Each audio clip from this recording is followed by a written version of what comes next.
Саламатсыздарбы, урматтуу көрүүчүлөр. Назарыңыздарда жаман абалда жакшы кабар издеген бүгүн 24 маалымат топтому.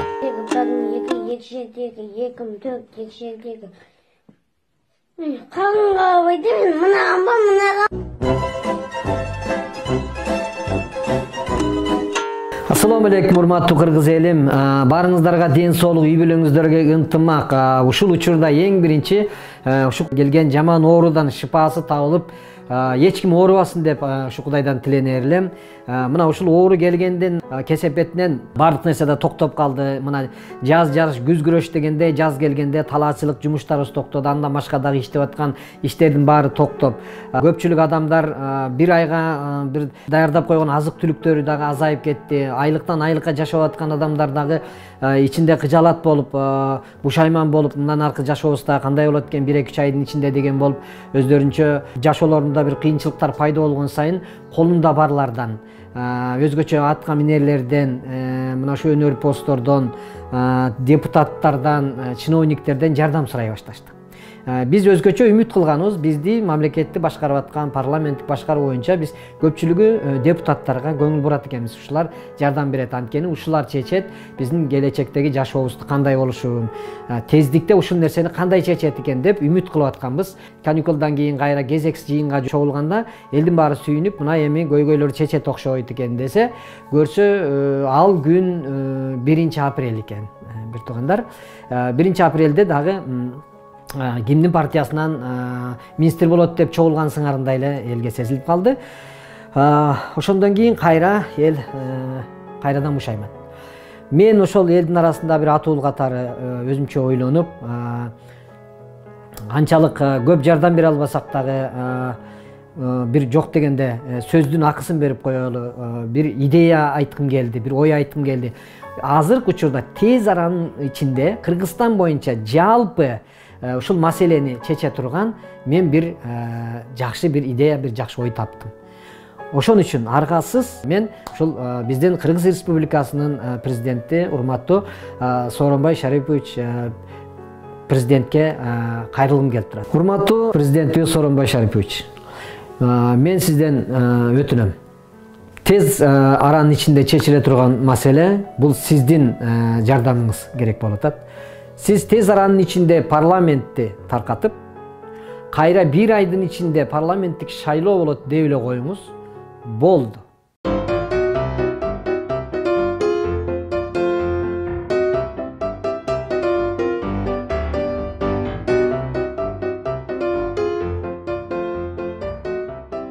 Андан кийин көрө бересиз.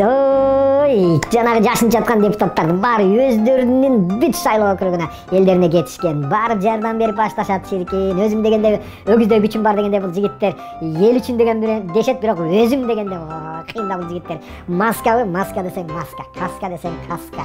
Бирөөсү 2-нчи сорттоо унду алып барса, бир партиясы 1-нчи сорттоо унду алып барат. Жерлердин баарын айдалган, бирөөсү солярка, бирөөсү трактор, малдардын баарын сойгон, элдин баарын чакырган, аксакалдар сыйланып төргө отурган, аксакалдардын батасын алышып, аларга көңүл бурушуп, ар бирине 5000 сомдон колдоруна акчаларды карматып, тим эле чуручу, шан шөкөт, машинелияга КамАЗ менен ташылып атат. Бардык нерселердин баары, больницаларга керектүү кийимдердин баары алынып келинген. Кыскасы тим эле укмуш. Эң негизгиси коронавирус түшүнбөй калган, четте эле туруп калган. Мындай ынтымакты көргөн эмес. Биякты бир карайт, биякты бир карайт. Бирөөсүнө бар жакындайын десе эле коронавирус, андан спирт чыттырат. Шайлоочу да эч кимисине жакындай албай эле туруп калат. Мынакей 1 айдын ичинде 5 айлык бардык проблема чечилет. Ар бир үйдө азык түлүк толтура, даяр, керектүү кийимдер, баягы өздөрү таркатып аткан кальяндардын ордуна бизге ошо маска-саска окшогон керектүү нерселердин баарын элдерге таркатып берген. Ана көрүп ал, анан кийин 5 айлык запас даяр болгондон кийин эмне кылабыз биз?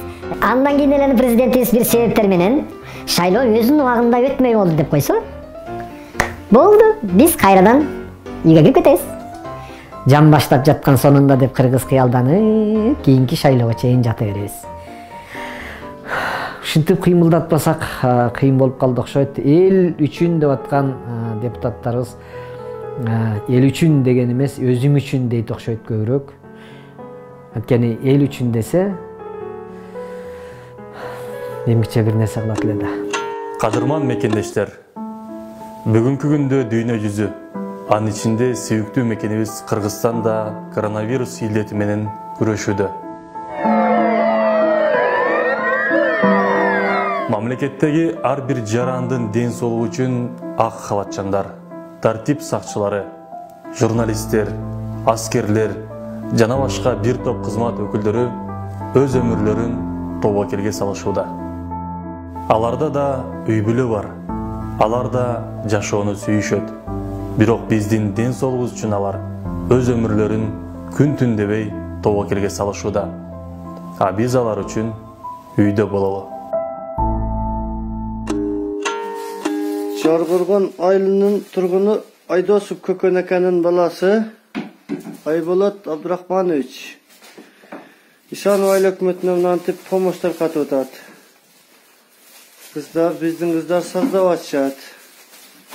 Жеңе, эмне салдыңыздар ичине?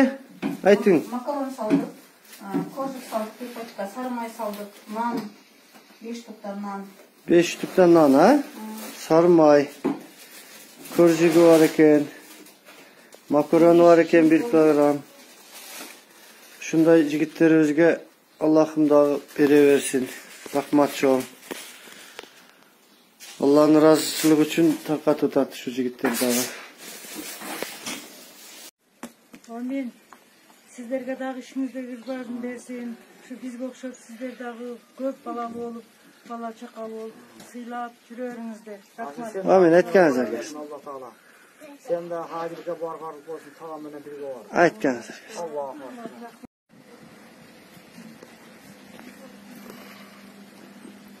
Эркайым эже, саламатсызбы? Орусуркодон алыс элесизби? Эже, мынабы Жаргоргондо Айдосов Абдрахман деген акабыз бар да.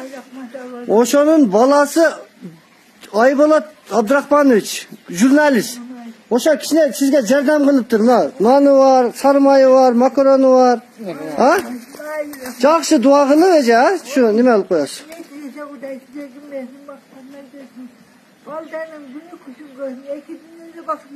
Aytkanыңыз келсин, болуптур. Кен. Демек, чыкпай эле отуруңуз ошол жерде, кыймылдабай. Жаргоргондон. Айдосов Айболот деген бала, Абдрахманович, журналист. Ошо кичине мына жардам кылып сиздерге неме кылды, а? Жакшы дуа кылып коесуздар. Ошо неме кылып. Aytkanыңыздар келсин.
Geçen oydu acaba koymuş.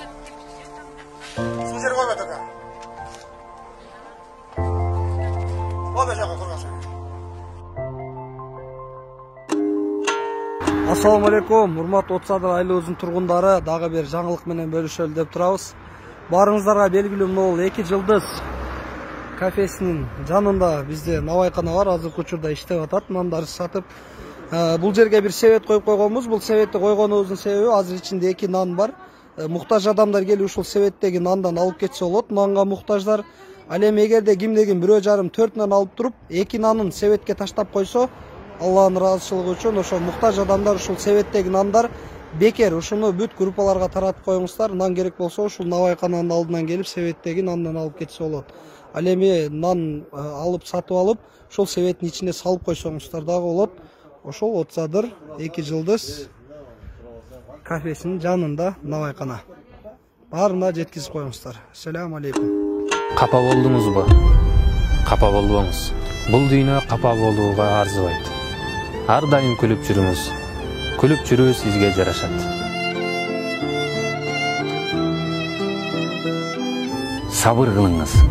Сабырдуулук жаман илдет оорулардан айыктыруучу ачуу дары сыяктуу. Кайгырбаңыз. Эч качан чөкпөңүз. Сиз бул дүйнөгө кайгыруу үчүн келбедиңиз. Ар дайым жылмайып жүрүңүз. Сиздин жылмаюуңуздан башкалардын жан дүйнөсү жыргасын.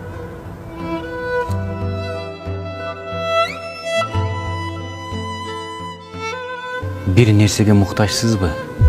Айланаңыздагы адамдардан эмес, улуу Аллах Тааладан сураңыз.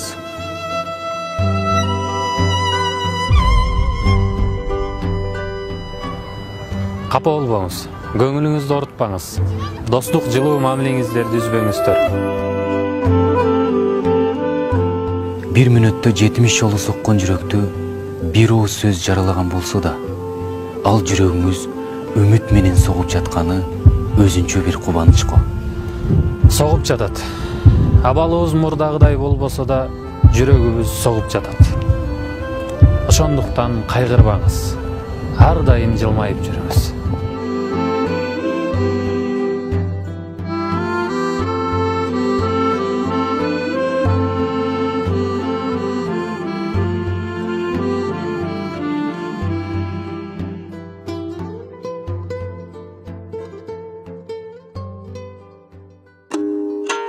Каналга жазылууну унутпаңыздар. Биринчилерден болуп маалымат алуу үчүн коңгуроочону басыңыз.